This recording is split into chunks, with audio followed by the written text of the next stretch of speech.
Welcome to the Filmistines, the podcast where we discuss all things movies. Join us as we dive deep into the latest releases, revisit classic films, and explore the art of cinema. Whether you're a film fanatic or just love a good flick, we've got you covered. From Hollywood blockbusters to indie gems, we'll be breaking down the storytelling, cinematography, and everything in between.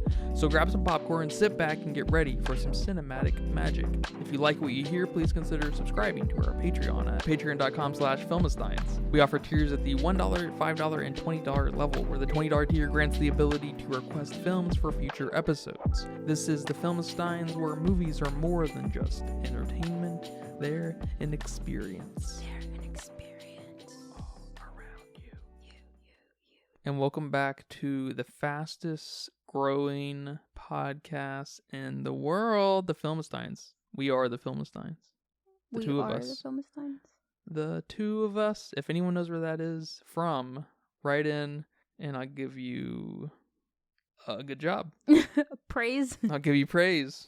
I just wanted to welcome specifically our Canadian and South Korean listeners. Welcome. Or should we say? I'm watching you guys. Thanks for watching us. We do like Korean films. And I don't know about Canadian films. Don't know if we like Canadian films. What's a Canadian film? Yeah, I don't know. They probably look a lot like U.S. films. But I say that, but you might say the same thing about Mexico. And Mexican films definitely don't look like American films. So I don't know. Maybe it's hard to say. And then at the same time, Hollywood Disney films don't look like A24 films. So, it's pretty granular. But today we're talking about a classic of classics, the 1957 12 Angry Men, directed by Sidney Lumet. Lumet? How French are they? This is an American film director. This is often cited as one of the greatest films ever made. Did you know that? No, but I can understand how it is. You think it's a great film? I think it's a good film. Yeah. I think it's a great film. I would put it in the, greats of American films. I think I would, yep. Is it great because it's a really old film, an early great film? Does that make it better than great films today? I mean, I don't think just because of that. You don't think the pioneering nature elevates any kind of status and how we should perceive things? I don't think so. No, if you pioneered something, you have that. Great job. You awesome. You have that. But if someone came along and did it better, I'm sorry, they came along and did it better. But they couldn't have done it without you. But they couldn't have done it without you. Exactly. So there's that's fine. That's just how it is. Mario 64 kind of sucks, but we understand that was one of the early... Whoa. We got fighting words now. Don't even pretend. I saw this movie when I was in, I think, 9th grade in a statistics class. The teacher was real ecstatic to show us this. I think she wasn't feeling well or something, and I was just like, what the fuck is this? At that time, it was probably the oldest movie I'd ever seen. And since then, I don't know if these Elvis movies I've seen are older. They're probably around the time. Or maybe Gaslight, the one we watched, maybe a little bit older. This still is up there of the oldest films I've ever seen. Yeah. But I just remember when we watched it, I couldn't believe it. I couldn't believe how good it is. And I still think it's a great film. It's definitely not a favorite. It suffers in one corner that's hurts the film severely, I think, today. Oh. And we'll get into that. Okay. Can't wait to hear. Yeah. Have you seen this film before? Before this? I have, or I had, I guess.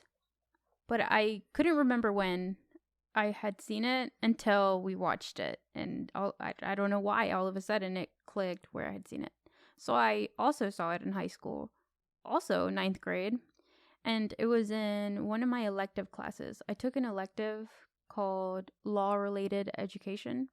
We didn't have that. Yeah, it was either that or is it Home Economics? The one where you take care of a baby and learn how to bake and shit? I took that. You took that? Yeah. Of course you took that. You would take that. I had a baby. You had a baby? Yeah. Oh no.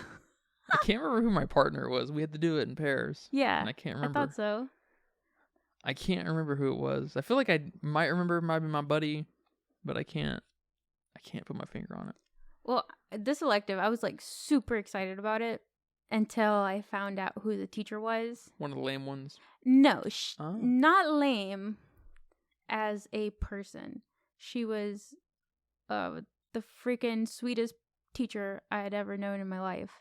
And she cared about you as a person. She was going to look out for you. She's the one who stepped me outside in the hall when one of my PSAT scores wasn't great. And, you know, kind of talked to me about it. And I mean, she knew how much a bad score like that would get to me. So, I mean, she was a total sweetheart. As a teacher, she was not good. She couldn't control a classroom. I mean, her consequences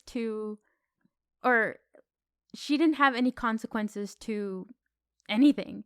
You didn't do your homework, you had like 3 weeks to turn it in. And if you forgot to turn it in, she was still going to give you a 50 because you can't have a 0. Why not? Because you know, she didn't want to see you like that. If I am ever in the position where I'm teaching public school, I can't tell you how excited I am to be handing out them zeros. I know. I would too. be psyched, man. I can't fucking wait. And then she was always doing like bonus questions to tests. There was not a test that didn't have a bonus question. Yeah. That gave you like 10 whole fucking points to a test. So, I mean, that class, of course, I had 100 because that's the highest you could get in there. But that wasn't what I had. I probably had like 115 because of all the bonus stuff she gave. So that was kind of a little bit of a downfall in the class, that it wasn't taken very serious. But anyway, she made us watch this movie. I think throughout like a couple of days during class. And I wouldn't be surprised if I was the only person that actually watched it. And I remember watching it and just loving it. Didn't think that old movies had this potential. And my mom watched a lot of old movies, a lot of black and white movies, and they just look so boring. They didn't look bad. They just looked boring. And I don't know, but seeing this, you know, it was nice. It was a nice surprise. I agree. I think it was probably that movie for me too, which is, I would like to say that that's a funny, serendipitous kind of coincidence thing going on here, but I would be willing to bet this is one of those movies for a lot of people. This and Citizens Kane and Psycho and things like that. I bet you there's Grand Illusion. I bet you there's a handful of the same movies that pop up in different people's lives. And they're like, wow, all movies could be like this. And it's like, no, only a handful of them are like this. But still, I mean, I'm with you. I mean, I'll tell you time and time again, I try to get you to watch older movies. And it is tough. Even for me, you know, it's hard to go back sometimes. Gaslight wasn't as good as even this, and it was pretty decent though. Yeah, Gaslight was pretty decent. I was surprised by how much I didn't fall asleep. Yeah, and I think it helps when it's kind of low key, and I think the filmmakers of the time knew their limits. They had to keep things real domestic and not too ambitious with camera work and everything, and that's probably one of the things that kind of sucks about like young people looking back, and that a lot of it probably looks very samey because there's just not a lot of style in any of it. You know, you've got your character actors who, you know, are great traditional just realized actors, and you have to watch movies to find that out. You can't just look at it, you know. And then the camera work kind of is real static, which I'm starting to learn that is my favorite part of camera work. Real stable, low key camera motion. I don't like real dynamic shit happening. You know, think about like probably my favorite shot of any movie ever is from Funny Games by Michael Haneke, the Austrian one or German one or whatever, where we're looking at the living room scene, you know, and it's like 12 minutes of that. What we see. I don't want to spoil it here, you know. Like yeah. You know what I'm talking about? The TV and then yeah. the people there. The family and the two other people. Yes. Yeah, that scene, very lynching and everything, but I mean, I think I've brought it up to at least you before. I'm not sure if I brought it up on the podcast, but long takes, whether they're static or not, kind of give me anxiety because it's just like There's just like weird building tension that happens in me with it. And Yeah. there's a handful of movies that really embrace that. There's a movie called Climax. It's kind of cool that movie's called Climax because the only climax, the true climax is the end, the credits, because it finally kind of lets you go. You know, it just fucking holds you hostage for 90 minutes. There's no cuts in it. It's all taken in one shot. It's probably one of the most incredible things ever recorded. Wow. It's a real artsy film, but I'm glad we watched this. I'm glad we revisited it. You brought it back to my attention. You recommended this film. You're welcome. Thank you. And you recommended the next film, too. You're also welcome. Thank you. We haven't watched it yet, but we're going to soon. It's a surprise. Unless you go subscribe to our Patreon at patreon.com/filmsteins. If you don't like surprises, you need to subscribe. Yeah. And you can go ask questions at patreon.com/filmsteins. We'll gather 6 questions, comments, concerns, thoughts, and ideas from the audience and read them here and answer them. If we're smart enough, at least. If you ask good questions, I'll still read them, but if we can't answer them, just know that you're too smart for us. Yeah. This movie's not super ambitious, is it? We take place in 95% of it in one room, right? We're not moving around a lot. Maybe even more. Yeah. We're outside the courtroom for 2 minutes, maybe. Outside of the courthouse for a second. Yeah. Inside a little bit for a minute or two. And then we're in this room that feels very small. Can you imagine shooting this film in here? I want to know what the set looked like, you know, when they were recording a handful of scenes. Yeah. That's incredible in its own right? But the first thing that comes to my mind though, with this movie after watching it is how they managed to tell something so complete and so good and it's just so interesting. I don't know how this came to be and all happened in a single room. It just tells you, it's just a great example of even the smallest ideas can be executed amazingly. Yeah. I mean, we have The Whale is a big example I here. was thinking of The Whale watching this movie. I was trying to think of other films where it mainly takes place in one room or one setting or whatever. But I couldn't think of any. I could just think of The Whale. And it's crazy. It's crazy how it's still good. You don't have to go anywhere. You don't have to do much to have a great film. You just got to execute it well. We don't need to travel across the world back and forth to Spain to California to whatever and have this whatever epic story of Nick Cage and Pedro Pascal. And that's a great movie, but Oh, I mean great from the sense that it's, you know, it's fun, but it's not shit.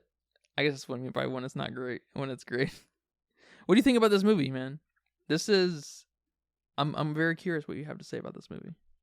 What did you think about these characters, these 12 characters? So that's one of the most interesting things about this film. You know, the characters. That we don't even have their names. We just know they're, you know, what is it, juror 1 through 12? But their personalities are so different from each other. And it's pretty great that you can capture that in such a non-intimate, but kind of intimate way. You know, these people don't know each other. They don't know anything about each other. We don't really know anything about them. You know, we don't get to see we don't drive by their family's house. We don't know. I mean, except that one guy, we know he has a kid. But besides that, we don't know if they're married. We don't know what's going on in their lives.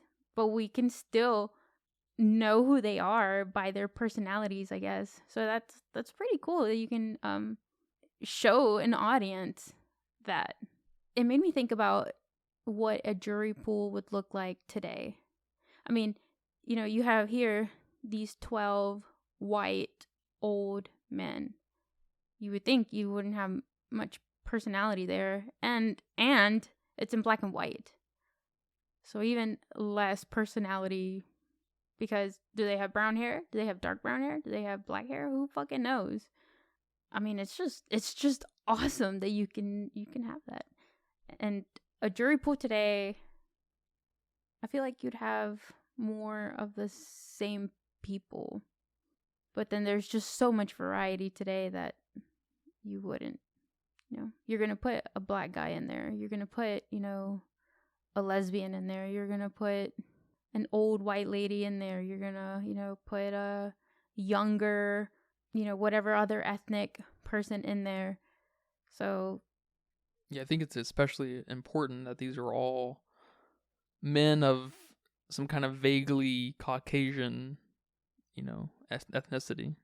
Because in the remake, there's, I think, half the jury is black. I'm not sure when it takes place. I know that's kind of important to everything, but here we're dealing with the defendant is is that right? The accused is vaguely some kind of, I guess what you would say, ethnic person, whether he's maybe Hispanic or Italian. I think he's supposed to be Puerto Rican. Yeah. Well, I guess, did they say they were in New York? That would make sense, I guess.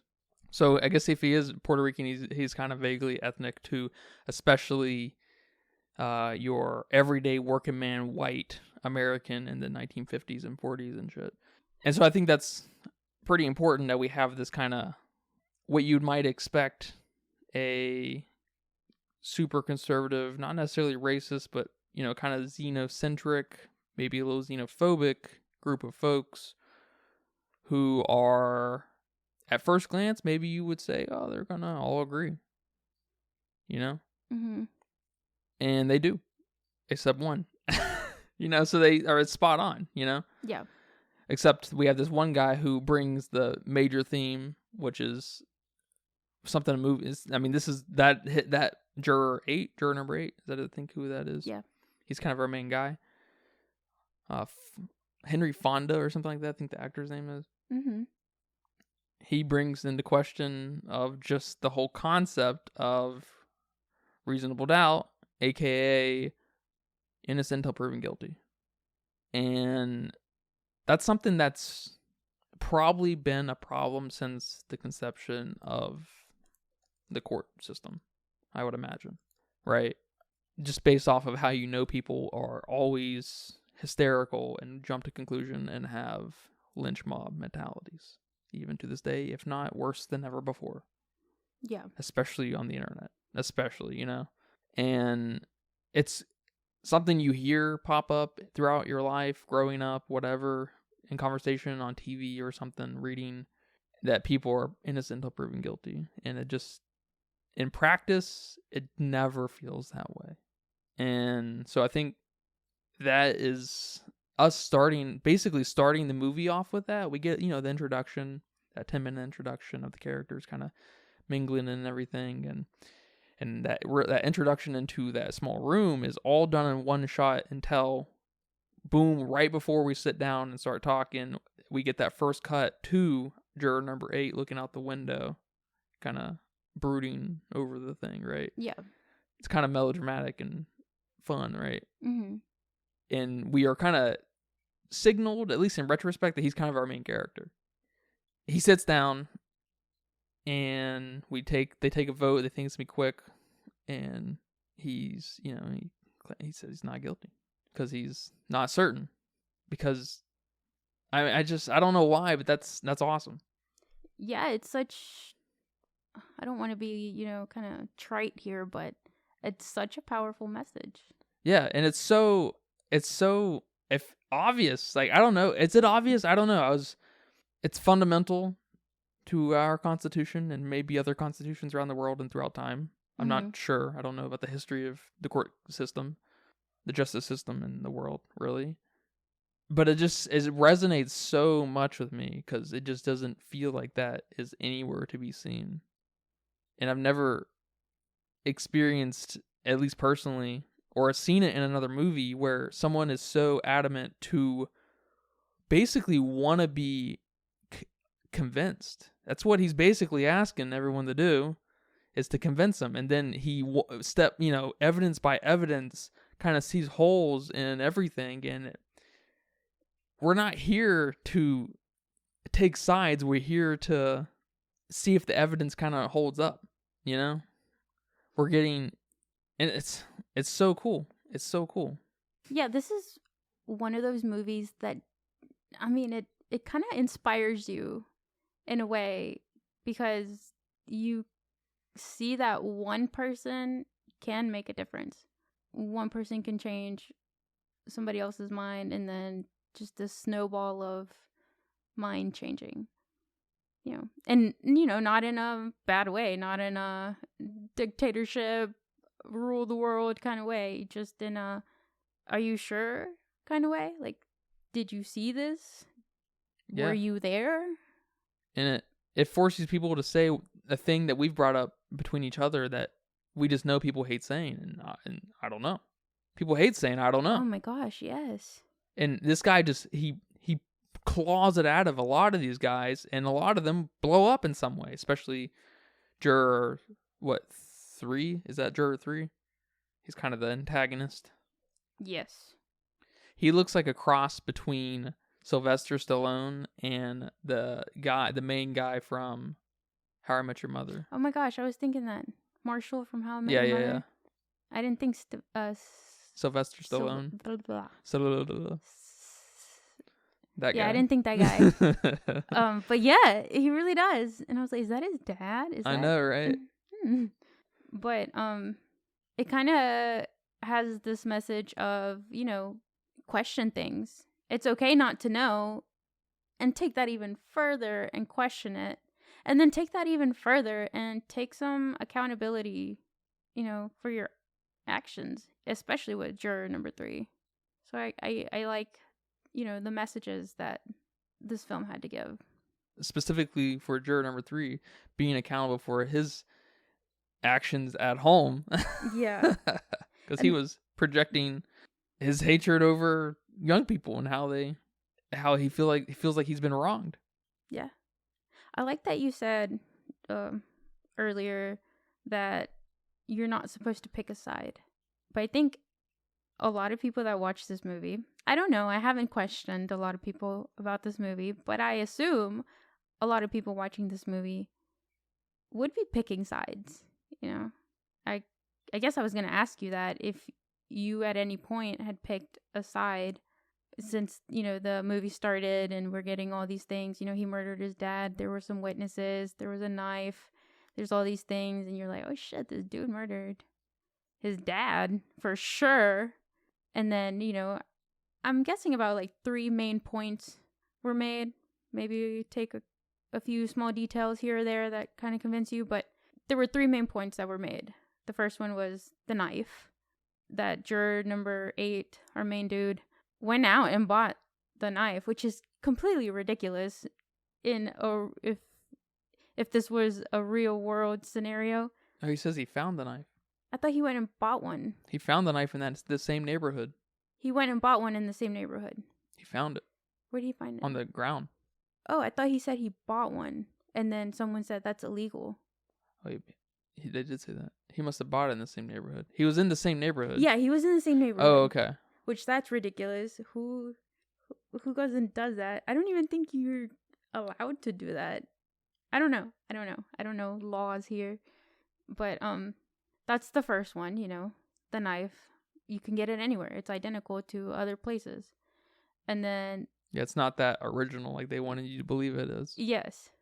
The second point was the old man as a witness, destroying his testimony. And they did a whole little experiment, which I love that.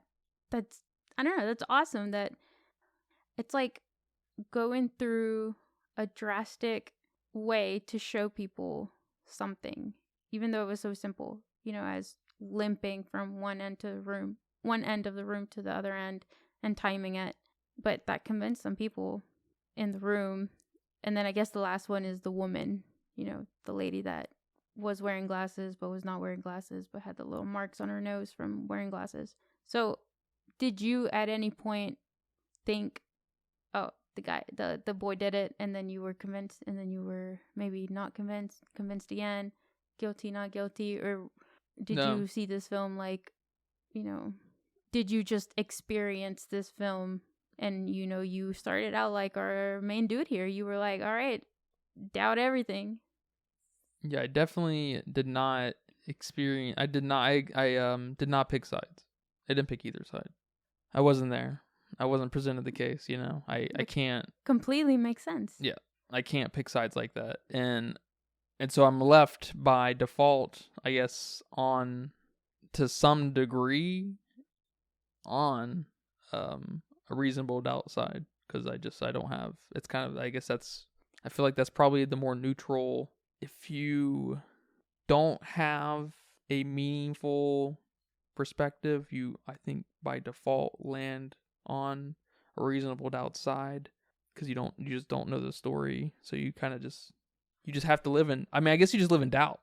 You don't live in reasonable doubt, you just live in, doubt on both sides, because it's just a pointless place to be, as far as like trying to act like a juror and not being presented the case, which I like that we're not presented the case. I really like that we don't see the scenes when they're talking about them. We get all the evidence second hand, right? Because the jurors are getting it second hand. I mean, we're actually getting it like second hand, because the jurors are getting it second hand from the lawyers, right? And the lawyers are getting it second hand from the defendant and prosecutioner. So like we're getting it really off,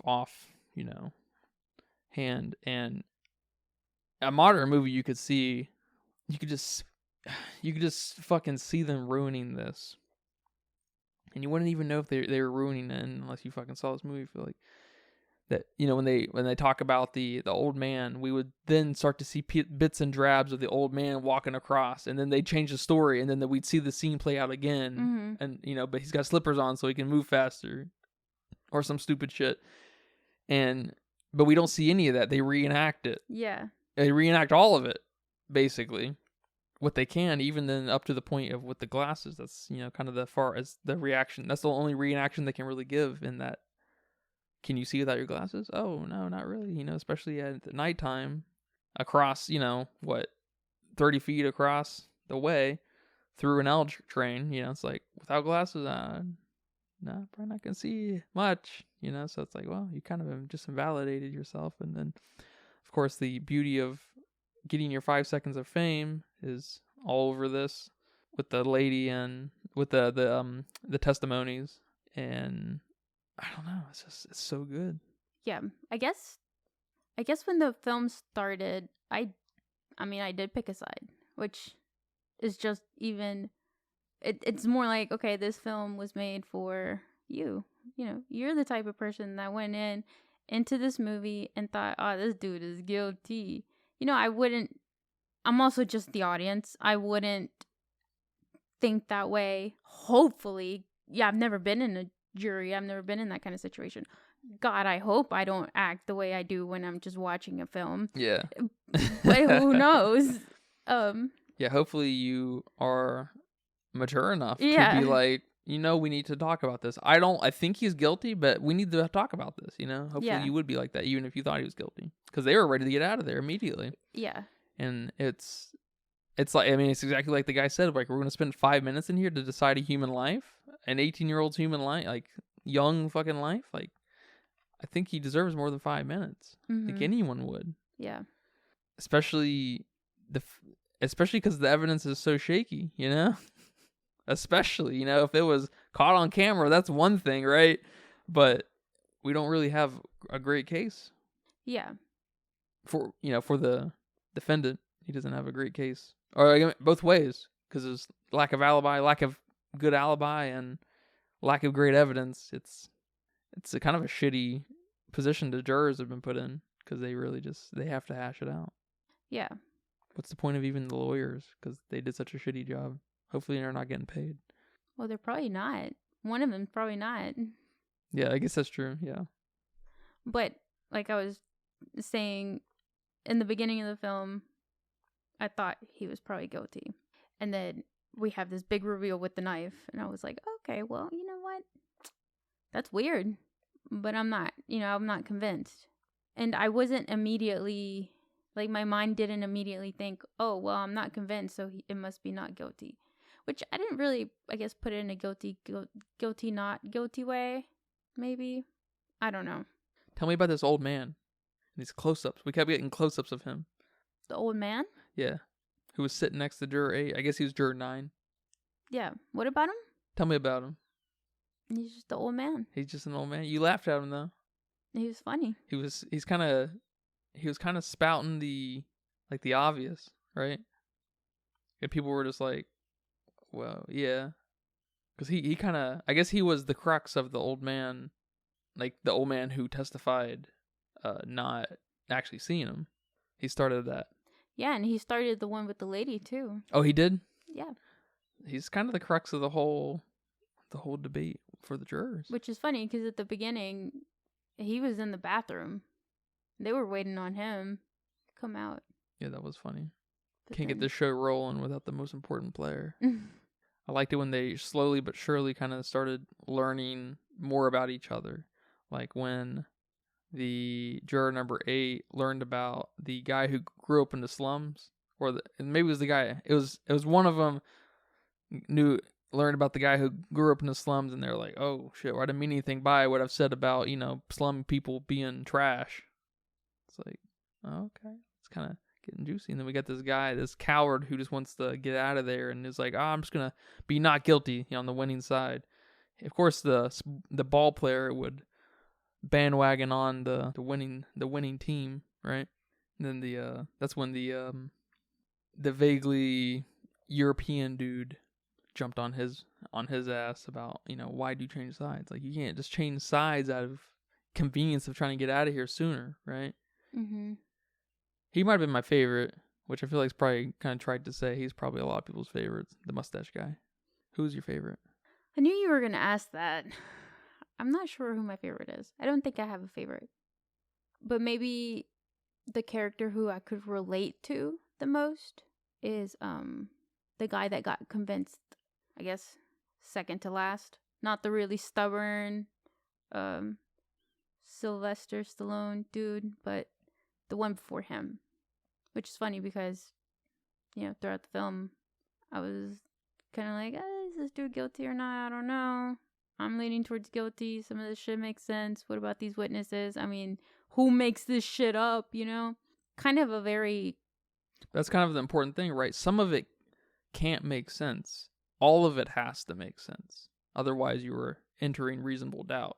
If things don't perfectly align, you can't cast guilty at all because there's not a full picture there.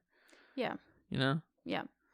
And so that's kind of the ironic thing about Glasses is, Glasses guy is that he was kind of all about the reason and stuff, and we didn't really get in on whether he was like, okay, about these other bits of evidence that they kind of deconstructed. We didn't really get. He was too stuck on the lady in the train. And so it's kind of, I guess it's a great flaw in him is that, someone, the most reasonable of the bunch, the academic of the bunch, he was at the mercy of his own bias of being like, no, this is too convincing. This specific piece of evidence right here is too convincing. I don't care if it adds up with the others. I don't care if the others start to interfere with this one. This specific piece of evidence is this too convincing? And then when they finally got around to deconstructing that one, it's like, oh shit. And it's perfect because that was his big hang up, and he was wearing glasses, and the ladies wore glasses, but she didn't bring her glasses. She wasn't wearing her. Of course she's not gonna wear her glasses going to sleep or trying to go to sleep. And we learned that she did wear glasses because she had marks on her face at the court case. It's great, isn't it? Yeah. Great storytelling. And I guess what do you think? I don't know how effective I feel like it is anymore. I feel like it almost wasn't harsh enough, but the so-called racist, or at least classist, the guy who was like real caught up on like he lives in the slums, these people are violent, yada yada yada, right? Mm-hmm. And then they all stood up. Everybody stood up, or almost everybody stood up and didn't want to hear it. They all walked away, and then he eventually stood up and walked away and basically put himself in timeout. I almost wish he went a little harder in the things he said. I feel like he wasn't really, I guess there's still an element of class just kind of in the movie itself. It's kind of a highbrow movie. So saying things like slurs might be a step too far. and also I guess ratings. This movie's probably rated PG, or I don't even know if that existed in the 50s. But saying something really derogatory would have probably got them a different rating or caused some kind of controversy. But what do you think about that? Do you have any thoughts on that, player? Because he himself kind of got deconstructed. As he put his ego out there and his ideology of how he thought about people in the slums or people of color, and he basically deconstructed himself right in front of these people, and they were like, not gonna have it. This is like, you don't even belong in here. Like, what are you even doing here? Like, this is like you're the worst of the worst. Like, what? You know what I'm saying? Then we had I guess he was kind of like a capitalistic type character, where he was easily persuadable, I guess. That he was a cereal box designer. Is that what I heard? I think he was like number 11 or 10. The guy with glasses, not the nerd. Or I guess there were three guys with glasses, weren't there? The nerd, the academic, stoic kind of guy, and then the guy that kept taking his glasses off and on with their black glasses. I liked how he bounced between, I guess it was hardly a bounce, but he went from guilty, not guilty, to not guilty again. And I think that's just, it's kind of a fun demonstration of someone of, kind of product marketing will just agree with what's kind of the popular opinion to just kind of make the sale or something, Yeah, so I think number 10, or racist dude, maybe for the time, what he said was, racist and juicy enough for them to walk away from the table. What do you think about them walking away from the table? Was that how melodramatic? Like, what was that? I like that. Oh, you like it? Yeah, I liked it. I think it was showing, storming out of a room without storming out of a room. Because they can't. I think literally, right? Jurors can't leave the room. I don't really know, but yeah, that would make sense on some level, yeah. And then, you can't really storm out after someone says idiotic things. You got to be a little more, be the bigger person, be more level-headed. So just walk away from, just remove yourself from the situation. And this is the 50s, right? This is like prime civil rights time. So I think maybe on that level too, you're fighting for ethnic people to have more rights. So you're especially fighting the bigotry and the racism at that time. So maybe that has something to do with it too. You like, come on, man, really, we're here. Don't you see all this other shit? I don't know. No, absolutely. It starts to trivialize everything they've just talked about. Literally everything they've talked about. Point. This is what you're gonna say. They're violent. They just breed violence. Just like what we've been discussing. Whatever his character is doesn't matter. Even if he was violent, that's not. Unless I guess if he has an actual history of violence, that's maybe worth bringing up in the court case. Yeah. But he's not. That's just you. I wish I was a judge where I could say something. How when someone will say something in court, they'll be like, "That's hearsay" or whatever shit like that. Yeah. Something like, I'm sure if someone said something like that, if a defendant said it, or if a lawyer said it, I should say, the judge would be like, "That's whatever that word is that they use specifically in court," which would be fun to know and hear. And then, but at the end of that, when he's like on his spiel, he's like, "What did I say? Did I say something?" And he kind of has this mental kind of destruction of his ego. Yeah, and I like that. I like what you said, that he went and put himself in timeout. He put himself in the corner. I like that. And it was cool because it was also the closest to the camera. I liked that too. It was a little soap opera-y and melodramatic, them going from like the furthest, wherever they were sitting, to the furthest point in the room, basically all around the room. It's a pretty interesting. It's probably the most stylized part of the movie. This whole interaction that starts to happen, and you start to, because it starts kind of heated, and then almost you start to become like embarrassed for this guy. Yeah. You know? Well, I was already embarrassed for this guy when he said that he don't even speak good English, and then the guy next to him, the what is he?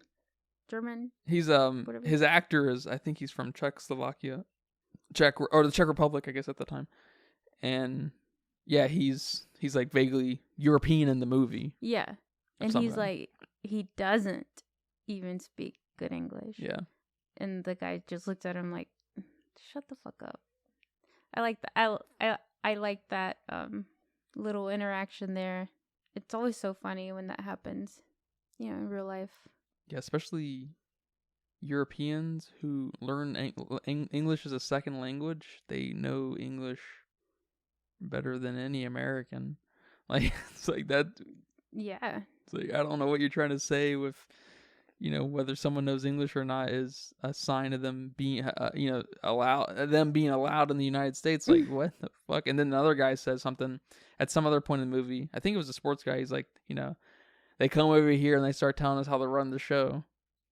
Yeah, it's kind of like in school, how many people fail their English class? I think the English comprehension test that you have to take in like high school to graduate is one of the most failed tests. And then how many people on top of that get, you know, great, amazing grades in English? Like, I mean, kind of like what you're saying. What does that have to do with anything? So it's always funny. It's always funny when that's brought up. And I also want to say, was it the sports guy who said that, you know, they come over here and start trying to run the show? I don't know if it's him. It was either him or the racist guy. Yeah, I don't remember who said it. But it forces the question, like, are we really going to say that people from around the world have a lesser or better sense of ethics?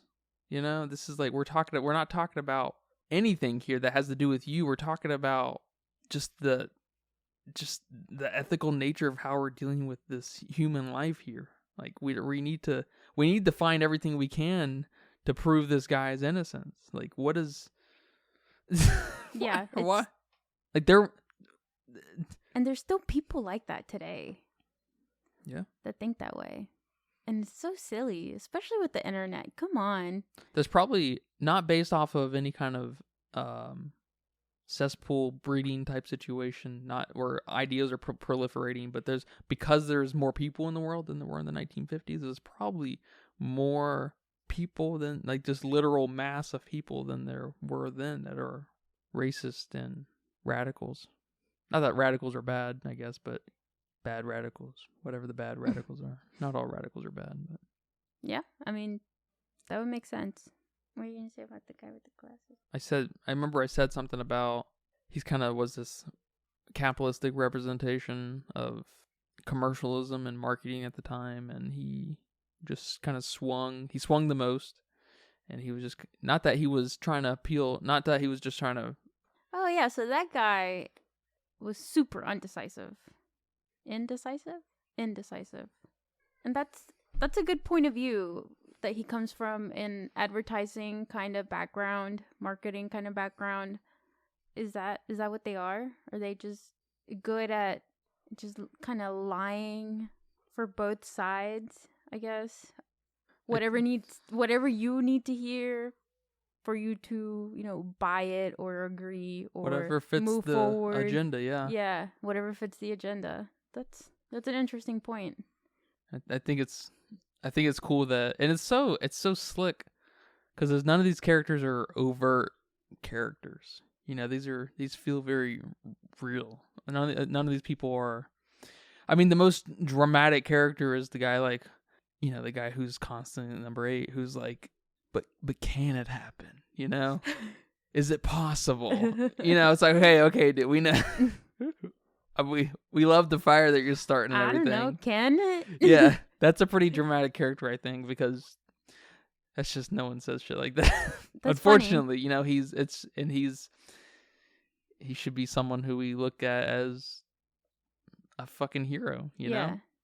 And it's sad because he's trying, he's the most American of the bunch. He's trying to abide by the Constitution to the T. Mm-hmm. And he's kind of he goes kind of head to head with the guy who's right next to him, the baseball guy. Yeah. And it's just kind of funny because he's the baseball guy, the America's favorite sport. pastime. Yeah. And it shows like a kind of dualistic sense of priorities in the world.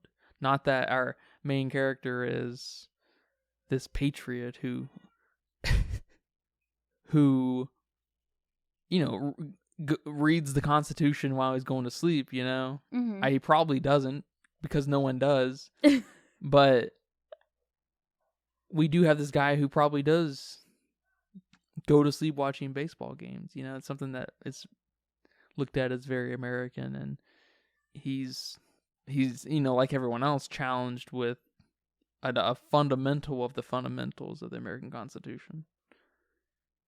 And I think that's really cool. And then he fucking tries to cop out by convenience, just trying to get out of there sooner. It's like, oh, okay, I know. Makes sense that you'd do that. Yeah. So him and indecisive dude number 12. Which one? Hang on. Yeah. I had to think about it for a split second. Yeah, I think. I'm glad they don't have names, to be honest. But I have to go around the table.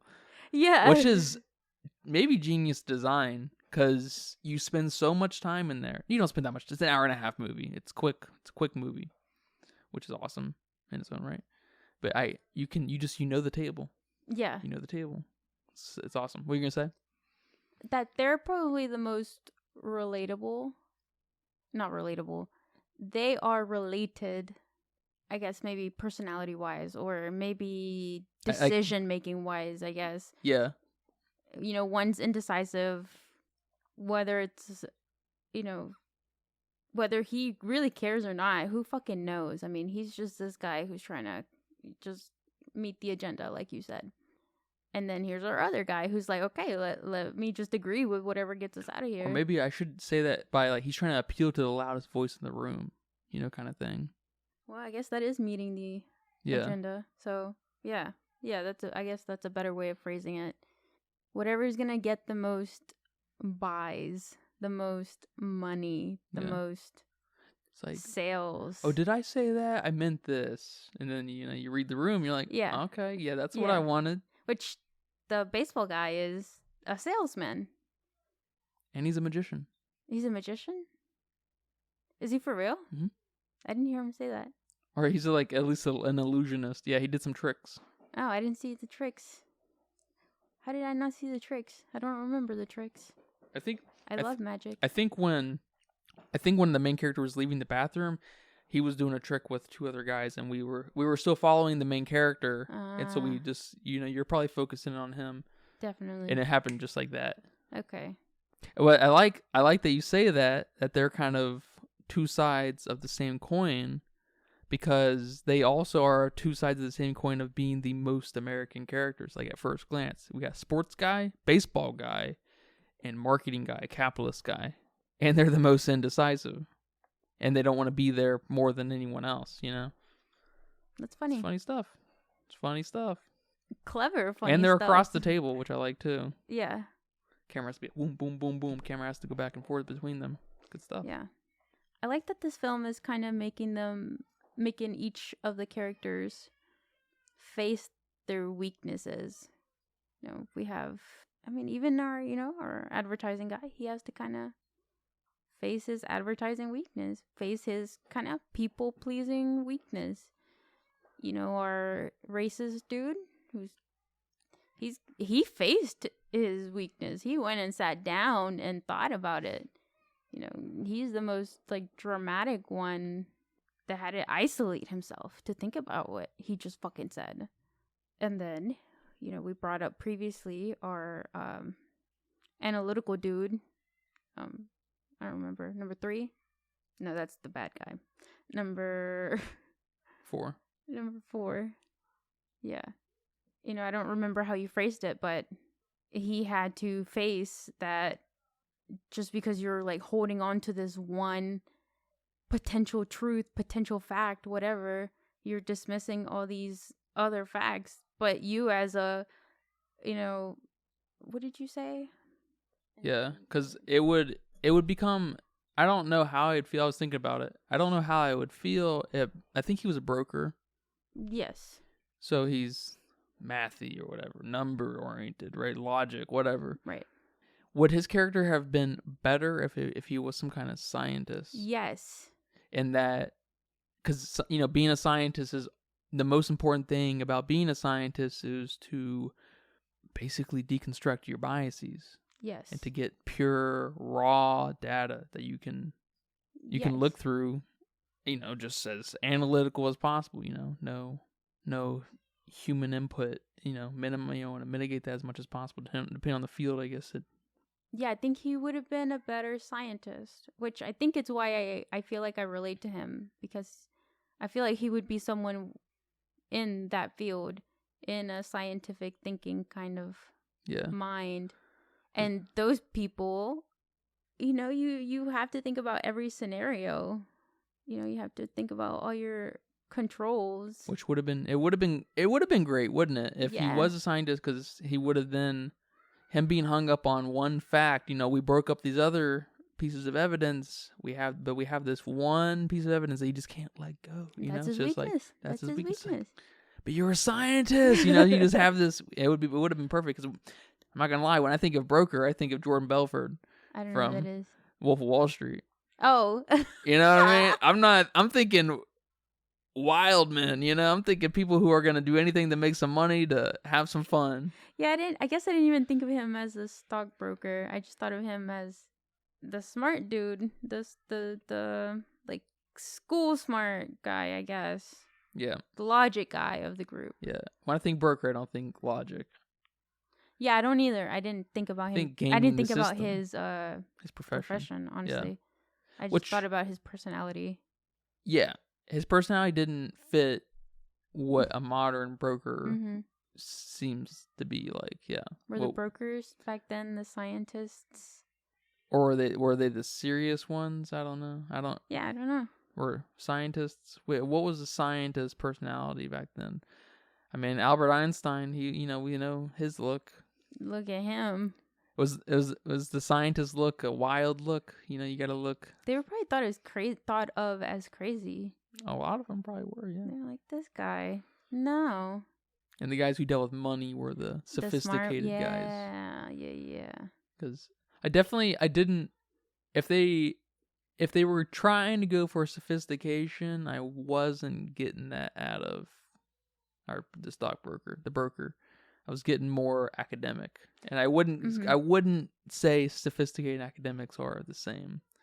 Sophisticated comes with some kind of, I mean, maybe you see it in him, but it comes with some kind of snootiness. I didn't feel like he was very snooty. I just felt like he was kind of stoic.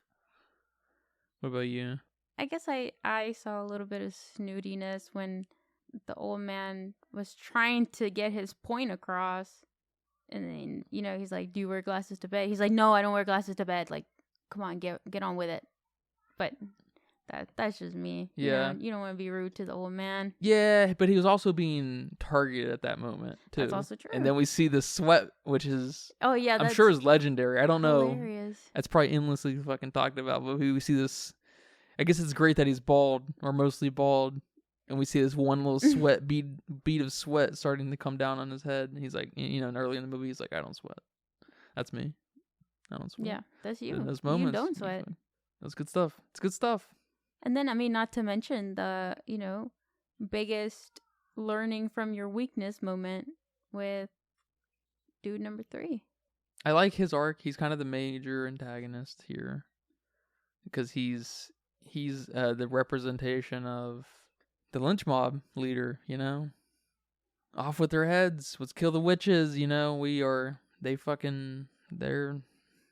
they're up to no good. They're conspiring. We need to get them, we're not going to investigate. We're not going to spend the time with them at all. They're just, you'd almost expect him to be the racist one. But I guess it just goes to show you how hollow racists' ideologies are, they crumble at their own fucking voice. Yeah. They didn't even take long. It took a 1-minute speech. Yeah. Which might be the coolest part of the movie when he does that. And then it's just great that he's like, what did I say? Did I say something? Yeah. If he didn't say that, it wouldn't have been as good, but that definitely, it's good stuff. It's good stuff. I will say as far as performances go, the only thing I didn't like about this movie that was just like, ooh, that should have been done a little better. We need a new take of that. Maybe you guys ran out of film, but it's when dude number 3 started to like break down and cry. Oh, I didn't like that. I thought he, some people just, maybe he actually cried and had his cry face on and stuff. But some people just have bad cry faces. You know, some people don't look like they're crying. Some people have super ugly cry faces. That's true. And you never know. So it's kind of a hard thing to judge. But I feel like it wasn't like genuine. It wasn't dramatic enough for me. I wish it was just a little more. I would have taken a little more melodrama and just a little more, like, choking or something before he put his head down. Okay. Yeah, that happened all a little too fast for me to. Yeah. Maybe pay that much attention to, but yeah, I could see a little bit of maybe like just even mid sentence stopping because you have that lump in your throat. Yeah. Yeah, that was the only awkward performance part I thought that stuck out to me. I was saying that before I forget, the main guy, Henry Fonda, I don't know what it was about him, if he's got like blue eyes or something, but his eyelashes, but like his look when he's looking at people is just so good. Like when he would be like, but why not? And then it'd be close up on his face, and I can feel like he had bigger eyelashes than anyone else. Maybe. And I was just like, he's like looking at these people like, and it's so good. And I guess I have to say, the fucking editing and like angles of where eyes met each other and stuff were fucking insane. I cannot imagine. And then some of the placement towards the end, right before the daddy issue guy and the broker, right before they flipped.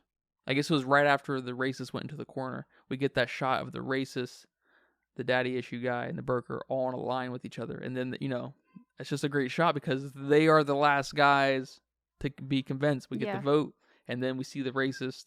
He's like, not guilty. And then we just see across the table with the broker and the daddy issue guy. I guess he's more of the son issue guy, the child issue guy. I'm sure there's daddy issues there too. Oh, he's definitely got daddy issues.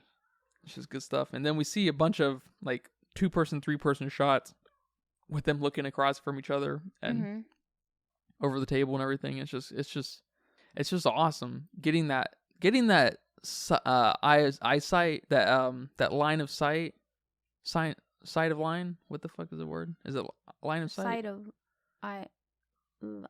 of sight. Line of sight, right? That makes sense. That's tough stuff.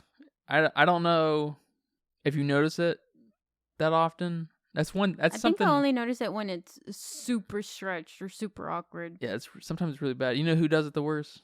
You know who does everything the worst, actually? It's Bohemian Rhapsody, that movie. I've never seen that movie. The Rise of Queen.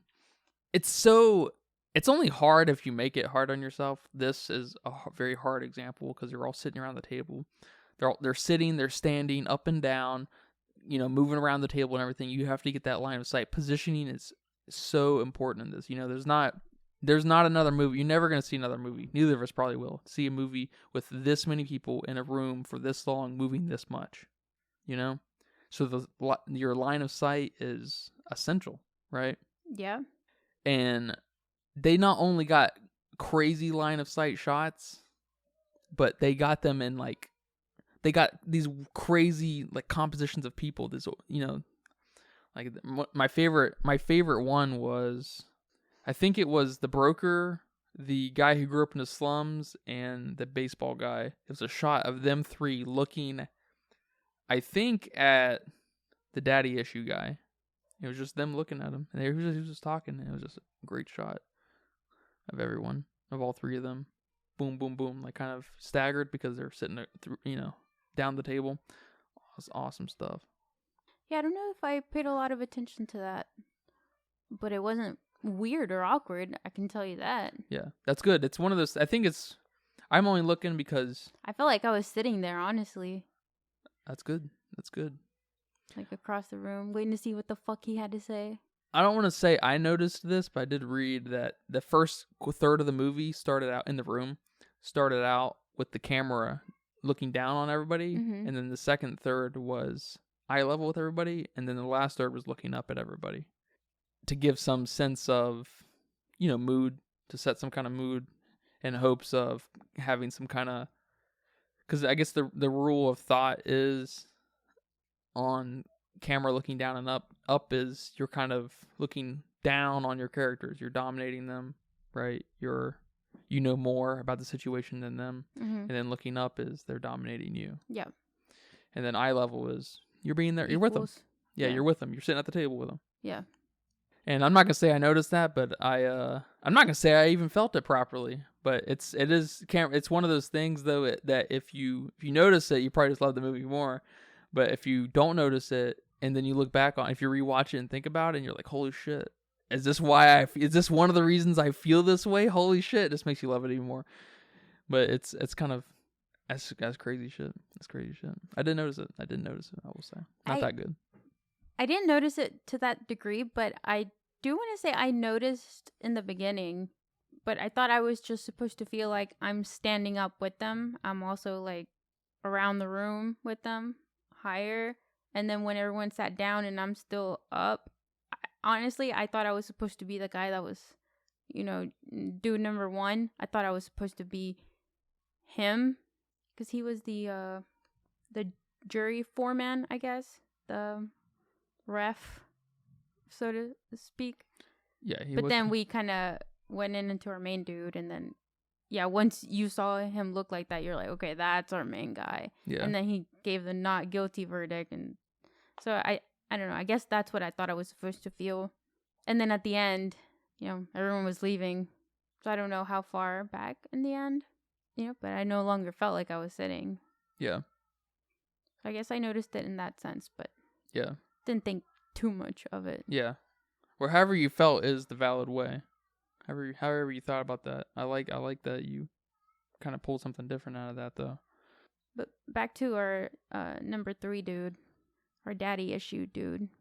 I liked how stubborn he was. I don't know if I've seen a character that's stubborn for that long throughout a movie. But I like that. And then I like that was his weakness, that he had to face.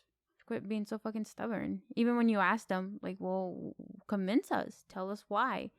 Well, because.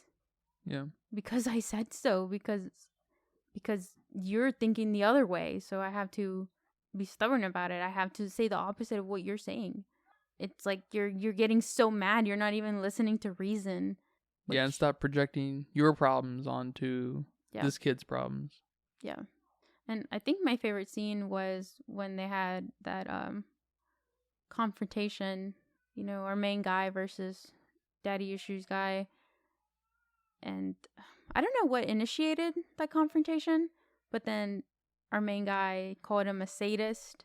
And then he's like, and he got so mad and wanted to beat him up. And then he's like, I'm going to kill you. Yeah. And then he said, I'm going to kill you. Oh, are you? That was awesome. Yeah. That was awesome. It's like, you just said you want to kill me. You gonna kill me, bitch? That was awesome. That was great. And then you get that little slick exchange when the broker and the daddy issue guy are at the water, and he's like, man, that guy just gets me he gets me going, I get so excited when he is saying the shit he's saying, and the broker's like, yeah, he fucking got you going, didn't he? It's fucking embarrassing, man. We're on a team together, technically, in a way, You need to fucking chill, my dude. Yeah, he shared a lot in common with, I guess, I want to say the daddy issue guy kind of shared a lot in common with the racist guy in that way, where he would just have these little outbursts that were just completely hysterical and not really founded in anything.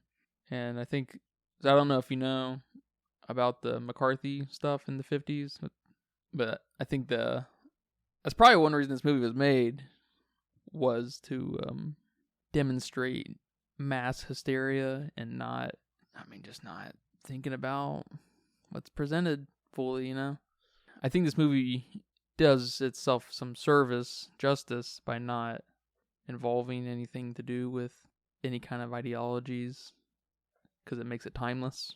So that's just really a nothing point, I think.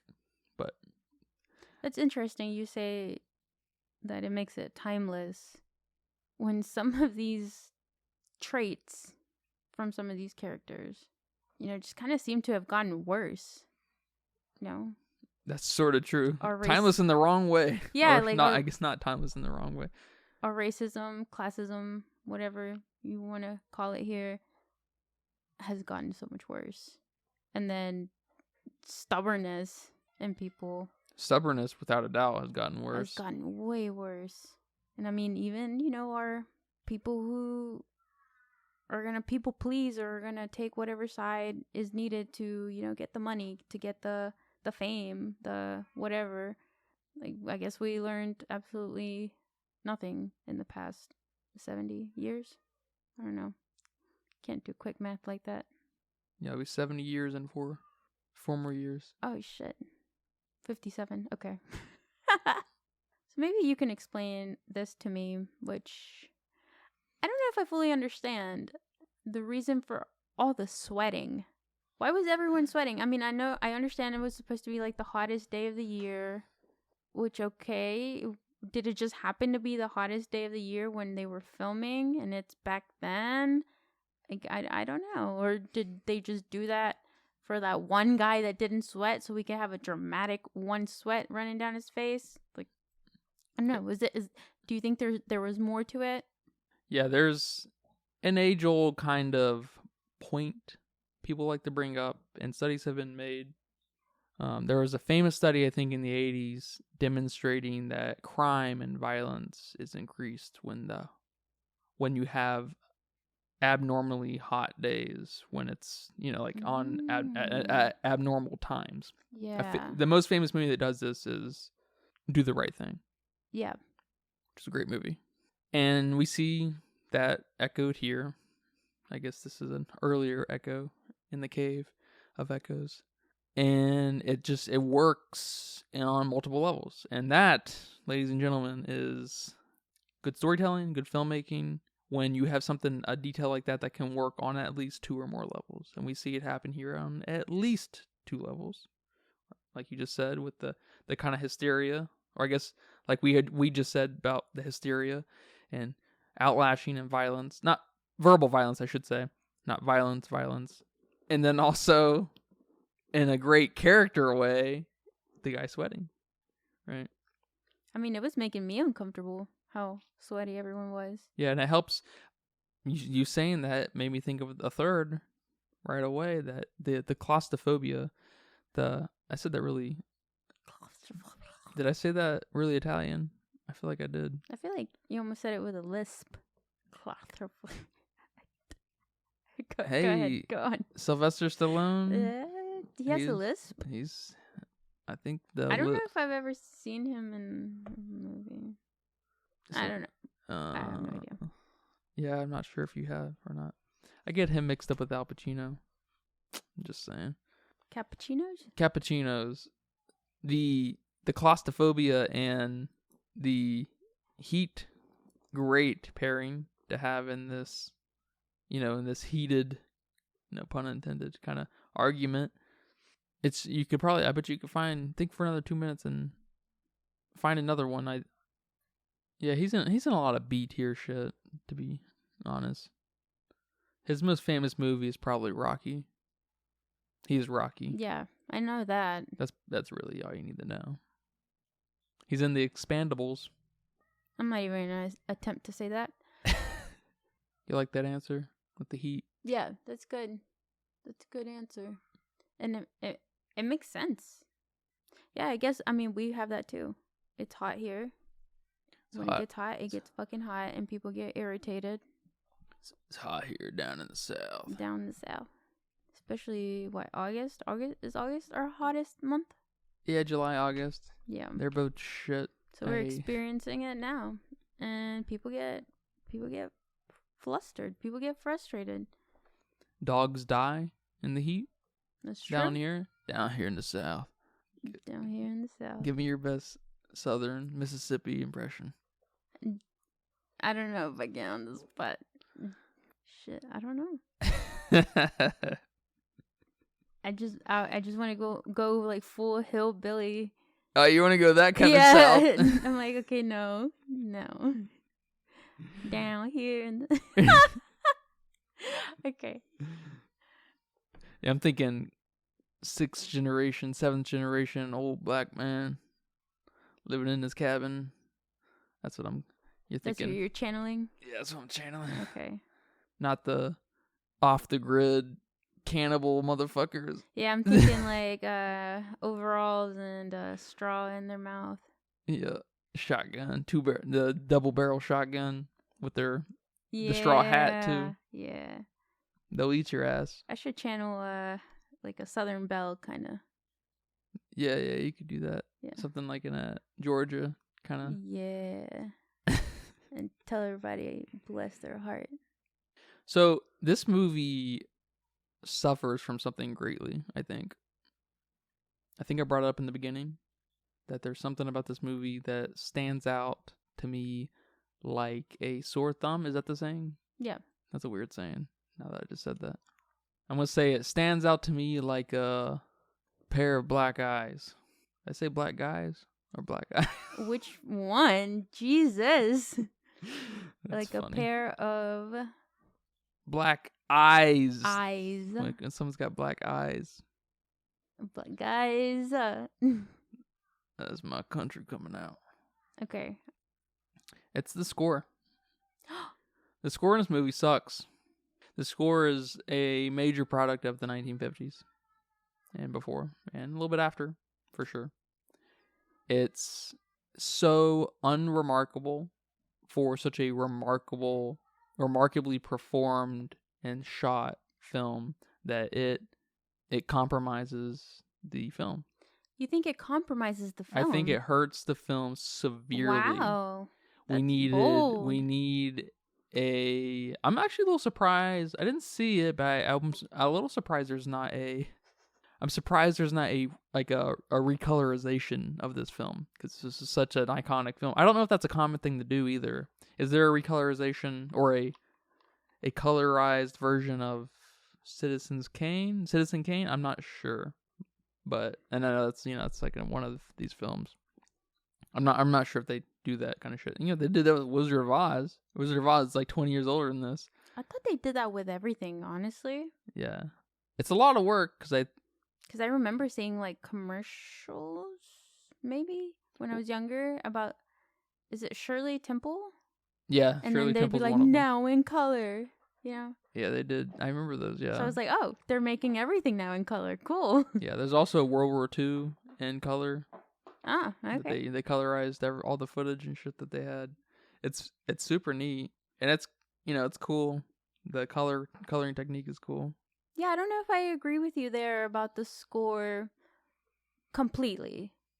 The score was just, I wrote down in my notes just score equals old, and then a question mark, because it just made me feel like, okay, it was old. It was old sounding, it was placed where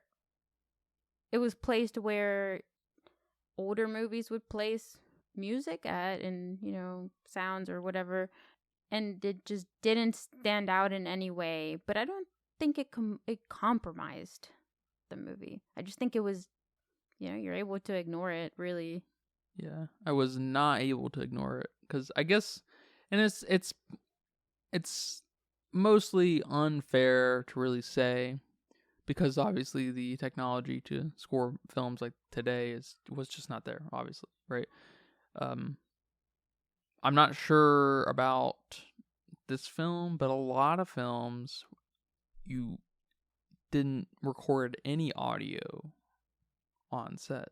anyway, like at all. He just didn't have the resources and technology to, mostly I guess resources to do that. We didn't have incognito mics and stuff to get audio, and so all that was done post production. Yeah, which is crazy to me. I haven't thought much of filmmaking throughout, my years, but never have I ever thought that they didn't record, that it was really, really, really common to not record sound or I guess dialogue, whatever, while they were actually fucking talking. It just seems like a waste of time, but it makes it pretty impressive to kind of match up the lip sync, doesn't it? Yes. Yeah. Which when you realize that, it almost makes a lot of voice acting a lot worse, because voice acting, there's a lot of bad voice acting out there, like for animated stuff. Mm-hmm. And when you realize that there's better voice actors who do live action stuff that have to re-record everything just because of, what they're doing and everything, because they're outside a lot. You can't record audio if you're walking around in the fucking field when it's windy, right? True. You got to redo that. Yeah. Yeah, this kind of stuff just makes bad audio worse. Bad voice acting worse. And I don't know exactly why that is, but it does it just, like, I brought it up before in a different episode. The film The Bad Guys, I think is what it's called. It's like Bad Guys, yeah. I think it was a DreamWorks animated film last year. Yeah, with the wolf and like a snake and yeah. It was so bad. The voice acting was so bad. It was so fucking bad. I could not get over it. I wonder if you brought that up in our Mario podcast. Yeah, maybe. We talked about it might have been Princess Peach. Because we all need to bow down and fucking apologize to Chris Pratt for, thinking he was going to do a terrible job. He did a fine job. He was okay. He's much better than most voice actors. And he's not a voice actor. Yeah. So people, need to get off his fucking dick about that. What's funny, you say he's not a voice actor when technically...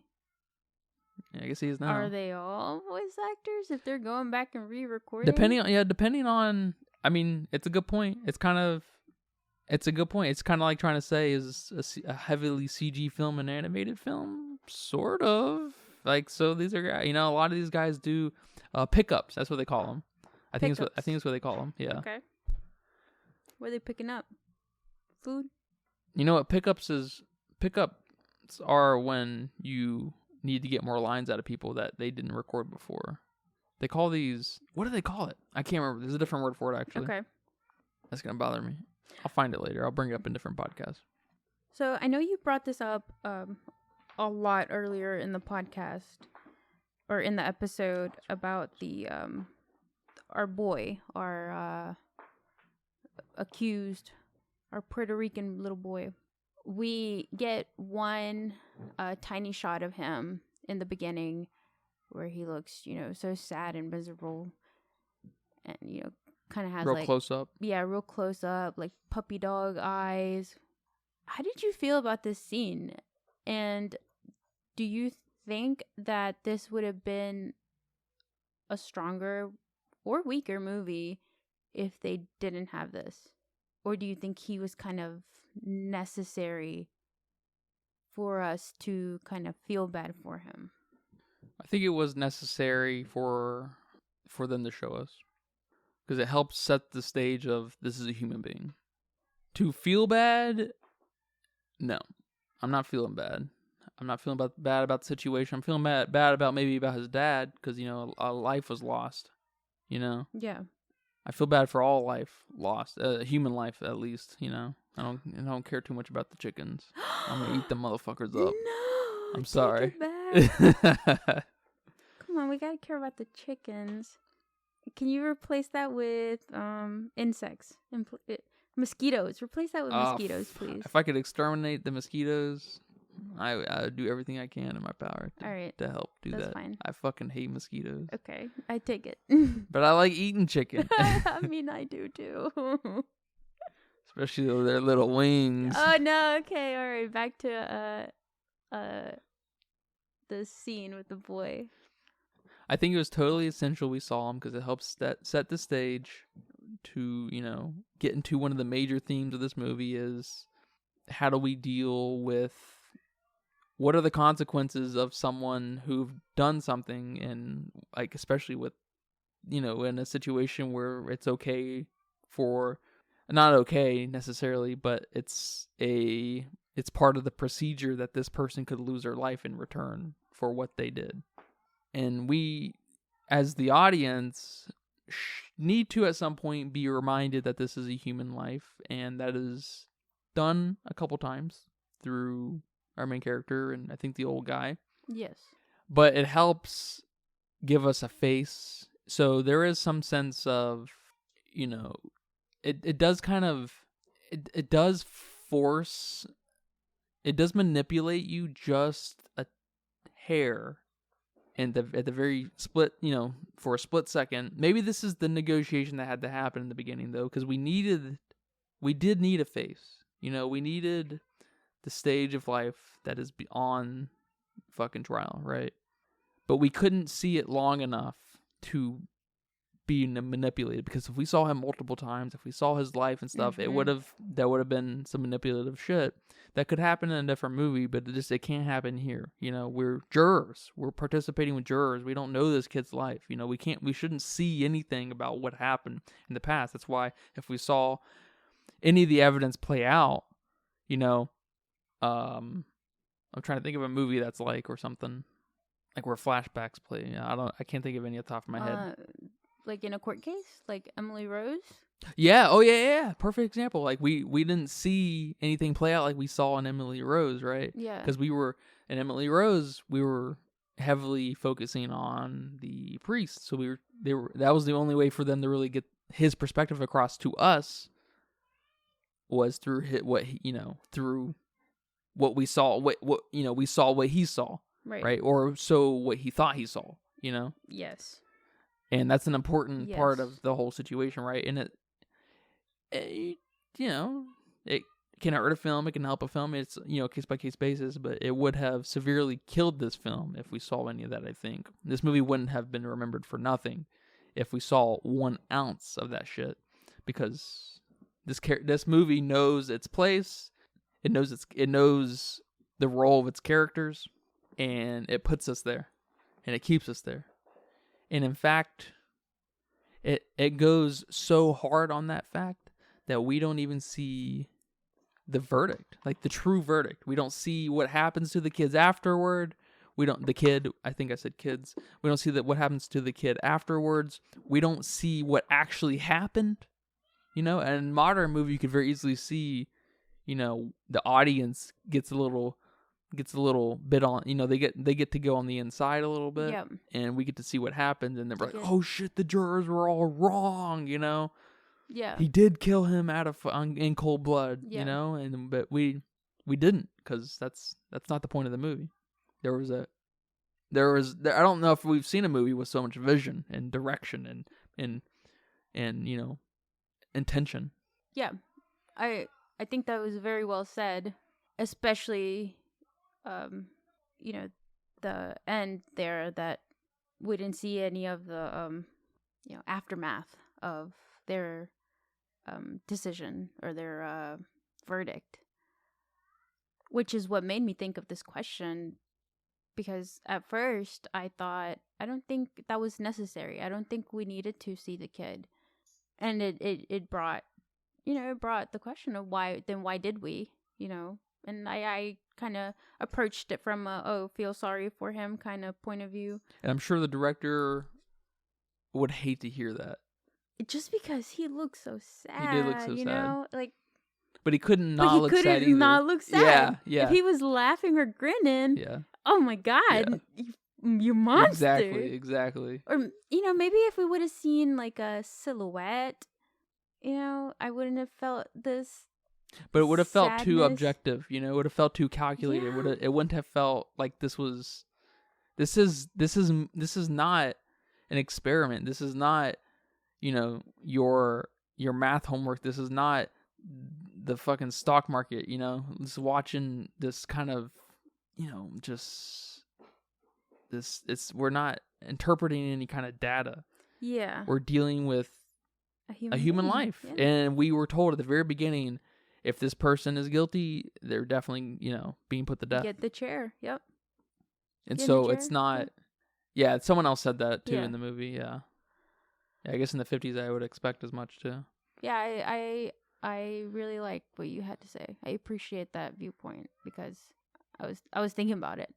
I was questioning that decision there to put him in the film. I think it also helps that we see him so close too, because it's fast. We see him close. We don't even get a sense of how big he is, who he is, what is he, nothing. His clothes it's so and quick. nothing. It's Yeah. so quick. We just see flesh. He's a boy, vaguely ethnic. That's it. He's got teary eyes. He's shooken up. That's it. It's quick. I don't know. Maybe 5 seconds. It's super quick. You don't even get to look at any of his features for that long. I like that. Yeah, and I'm sure that was probably, if I had to guess, that was probably one of the most difficult things the director had to negotiate with, telling this story. Mm-hmm. Was because he tried his hardest, as everyone who worked on this film did, to not. It was kind of a theme of the movie to not manipulate, to not judge a book, and us seeing anything not from the jurors' point of view would have killed it, would have just killed it. And so, and the director obviously knew that. Yeah. Sidney, Lumet. He knew that, and I'm sure that kept him up at night. That 5 fucking seconds kept him up, and I guarantee you, I could smell it. It's just so obvious to me. Because I guess the other half of that little bit that happens right there, that little scene, is I think right before we see the kid's face, the jurors are like walking away, and they're like, a few of them are looking back at him, and yeah, it's almost like they don't, I don't know, it's like it's somewhere in between. They don't want to look at him, and it's real casual. There's something, I don't know what that is, and it works for me. And I guess also we got to bring up the judge's attitude when he's telling him, he's fucking bored. He's it's kind of weird. It's kind of a weird attitude the judge has got, and it's so dramatically different from anyone else in the movie. So it kind of stands out to me. And it's real quick, it's 20 seconds, 25 seconds, half a minute maybe. Yeah. And he said, he tells the jurors what they're gonna do and what happens if he's guilty, yada yada yada. And he's like leaning over his desk, his hands on his cheek, and it's almost like, I'm not sure. Is it almost like the judge thinks this is, this is cut and dry? Is it cut and dry? Closed. This case closed. Go vote. Come back out. Let me know. Yeah, maybe. Yeah, which gives our guy way more power. Yeah. I guess the last thing I want to say about this film and the score is, after it's almost I guess that's where I was going earlier, is it's maybe not fair to judge it compared to modern movies because of just the sound, able to record sound, and just the artistry that's come with it, or that's developed with cinema over the last 100 years. It's after films like The Whale and Banshees, the Banshees of Inisherin, or whatever the fuck it's called. Inisherin, yeah. And RRR. I mean, just so many great scores out there now. So many that are complemented by a great movie. I guess it's really the other way around. The score needs to complement the core movie. And in the last 12 months, scores have just stuck out to me more and more. I'm not sure why, but it's so fucking old. It just, yeah. I mean, it's maybe so We maybe what? Maybe you'll need to see other movies from 1957 or around the time to get a grasp on. Yeah. Did he even have the capabilities to do something better? Yeah. Probably not, if I had to guess. Yeah. And so it's not really fair. It's hard to say anything in fairness. It really is, but it's just kind of it just kind of sucks that is what doesn't hold up because it couldn't, I think. Yeah. And I hate that for everyone involved. And I wonder what Sidney Lumet would say today about that. Well, he died in 2011, so He probably said something about it. Shit. dang, he was 86. Jesus Christ. Old dude. Yeah, my final thoughts on this movie is that if you are going to endure a black and white movie, this is a good one. This is a good one to sit through. Yeah. And and I love it. It's such a inspirational or kind of It's got this movie's almost a like movie representation of a role model of how one should fucking operate in society. Yeah, and I guess I'm trying to say that it's such an inspirational movie that it's referenced. Yeah. In a lot of places. And influential. Yes. Yeah. What did I say? Inspirational. Influential. Both. That's the word I was fucking looking for. Yes, influential. And in doing my research for this film, I came across I guess it was an article. I don't know what it was, but they were kind of talking about other movies and TV and whatnot that have replicated some either elements or the whole like plot of the movie. And the one that came up was hilarious because I've seen this and it's probably one of my favorite shows of all time, Hey Arnold. And when I saw it too, I remember the episode so vividly. And it's just like the movie. It's Eugene, the guy who's always getting hurt. Yeah. And he's on trial for pulling the alarm clock. Not the alarm clock, the fire alarm. Fire alarm. And it's like all sticky with like I think like peanut butter or something. He was jellies. He was eating something. And you got Arnold, of course, as your main guy who's like, wait a minute. Is he guilty? I don't, let's look at all the evidence here, kind of level-headed. And I think Helga was, our antagonist. She was the stubborn one. She was like, no, off with his head. And Phoebe, who was kind of like the smarter one, was kind of like the analytical dude or the stockbroker dude. And, all these like small little characters were playing. And it was like, one episode just how the movie was, but I think in the episode Eugene did pull the fire alarm, and then we have this like kind of evil telling of his story of why he did it, and he was like explaining himself. I don't know, but I like that it's so influential, and I can't wait to notice it more in other movies and TV, like we did with The Walking Dead a few days ago. Not a few days ago, probably a few months ago. Yeah, a few months ago.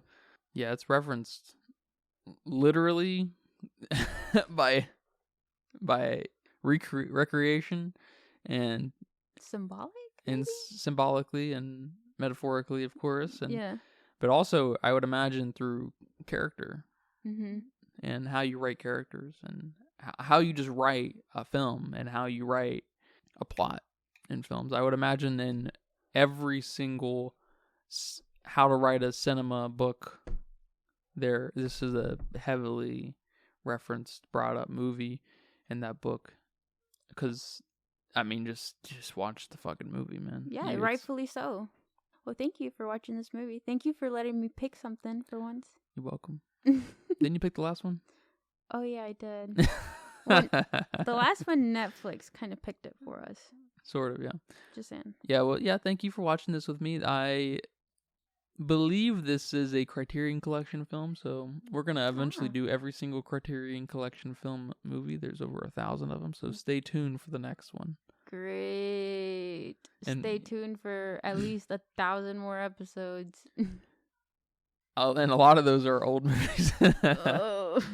I don't know if they filter it quite in such a way where you can see exactly how many old movies there are. Like, if you could filter between like 1920 and 1960 or 1970 to see exactly how many old movies are in there. But I bet you half of the movies are from the 40s and 50s and 60s. I have to guess. What's an old movie? You know? An old movie is pre-2010. Wow. At this point. I don't agree with that, but you know what? You guys should leave a comment and tell us what you think an old movie is, and then maybe put your age next to it so I know what's why an old you're movie to thinking you. that. Pre-90s? An old movie to me? Yeah. I think pre-90s. Yep. Just if it's too slow and putting me to sleep, old movie. Yeah, it could just be a sign of a bad movie. Oh, I mean, yes, true. You gotta kind of, pick it apart there for a bit, but yeah. Well, how much do you think this movie cost to make at the time? Not. Oh yeah, I think my guess for the budget is 650,000 for the time at that time. It's a good guess. It is a good guess? That's a good guess. What is it? It's 337,000. It's pretty good. Okay. Pretty good guess. Yeah. Okay. See, my logic there was I would give it 2 million now, today. Kinda. It's a little, No, 2 million's about right. Think about The Whale. Okay. Yeah. All right. Because you have to remember, actors didn't get paid like they do today. Actors. But you said that doesn't count into the budget. Oh, I mean that's fair. That's true. So I didn't think about that. That's fair. Yeah. Good point. So I mainly, I guess I thought about. I guess everyone didn't get paid as much as they do now because the unions. I don't know. I just felt like 2 million. Anywhere from 1 to 2 million was good for about its time. Yeah. But then, God knows what that translates into in the 1950s. Yeah. So I was like, okay. Basically, knock off a zero. Yep. Yeah. At that time. Yep. And then, you know what? It was like more than 500, but less than 1 million. Yeah, movies didn't start becoming super expensive until, well, they started to inflate, and I guess they kind of had there was a little bit of a trend there, and then they really started inflating in the 70s, and then in the 80s, and then in the 90s, and this gets bigger and bigger and bigger. But there was a period between the 1920s and 1940s where movies were not moving much. That's crazy. Yeah. Do we know how much? Oh, sorry. Go ahead. No, what you can say? How much it made? But you can finish your thought. Oh, I was just gonna say that actors didn't get paid as much either. They people made careers out of being actors. They didn't, they didn't get paid $10 million on one project, and it doesn't matter what world you're in, $10 million, you've got generational money. You're pretty much good to go. Yup. And that's not uncommon for big actors these days for some reason. But it made how much did this movie make? This movie, according to the Wikipedia, made $2 million. In its time? It's probably a little hard to say. Okay. Because this movie... Did it go to theaters? Were there? Yeah, there were only theaters for a long time. People didn't start buying movies until the late 60s and 70s, and then you were only buying them if you were making big money. And then Do they only play stuff at drive-ins? Were drive-ins? Oh, sorry. Go ahead. were drive-ins what? When were they invented? The same time. Same time theaters were. Hmm. Their drive-ins heydays were probably 60s and 70s because that's when you had a lot of like these drive-ins could get movies cheap and they could just show them over and over and over again. And you get a lot of people in there. Yeah, and you get a lot of people in there. And you know, not very much cleanup and shit, you know, you just get the cars and yeah, that $2 million comes from just over the times of, you know, the VHS, you know, at the time, of course, reshowings, drive-ins, right? This was definitely shown in many drive-ins, and then the VHS and different forms of home media and DVDs eventually. And so you're saying it's had quite some time to it's had some quite some time. So I Yeah. imagine that $2 million is not very one-to-one because of just the nature of inflation from the 50s to now. I think it'd probably be pretty hard to track for people who don't own the rights to it, you know? I imagine they only really people who have a solid number like that. Okay, that's interesting. If I had to that's my 2 cents on that. Yeah. Yeah, man. Well, thank you for watching this film with me. It was welcome. A great film. What do you give it on your letterbox? Ooh, I have to think about that. I just instinctively want to say a 4.5. Damn. I don't know. Yeah, I'm stuck between a 3.5 and a 4. Whoa. Because its old sensibilities do hurt it in some ways, but in the ways it's good, it's better than, I mean, it's as good as it gets. It's just, how to make a movie done right. And it's hard to not want to fault it for its score, but I just can't. I just maybe need to let that go a little bit, but I don't know. It's one of those things. Maybe I'm a little bit of a hypocrite trying to defend that because it's just one of these things. Do these things age well? You know. I think this movie aged very well. I think this movie ages well almost everywhere except the score. Kind of, but like, and the how, but it's like brings up the question: how important is the score? Because in like Mario 64. What doesn't age well in Mario 64? Everything about it doesn't age well. So it really starts to just not be good at all. It is not fun to play. It's not interesting to play. It's ugly as shit, you know? It's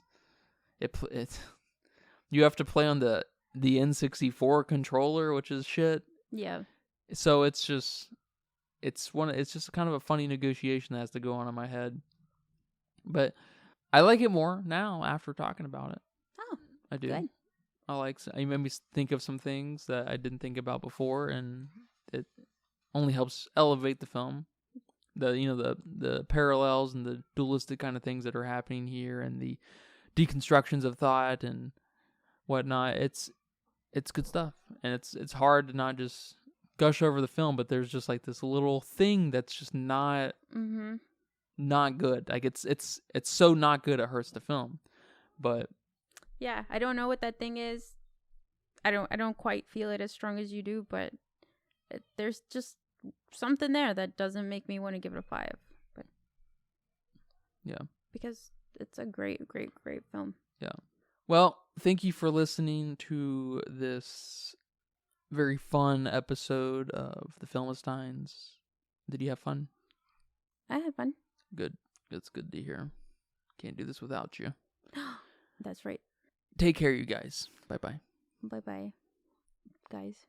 And that's a wrap for today's episode of the Philistines. Thanks for tuning in and joining us on our cinematic journey. We hope you enjoyed our discussion and gained some new insights and perspectives on the world of movies. Don't forget to subscribe to our podcast on your favorite platform, especially Patreon at patreon.com/Philistines, and follow us on social media for more film-related content. We love hearing from our listeners, so if you have any feedback, suggestions, or movie recommendations, or book recommendations, please feel free to reach out to us. Until next time, keep watching and keep loving the magic of movies. This is the Philistines signing off.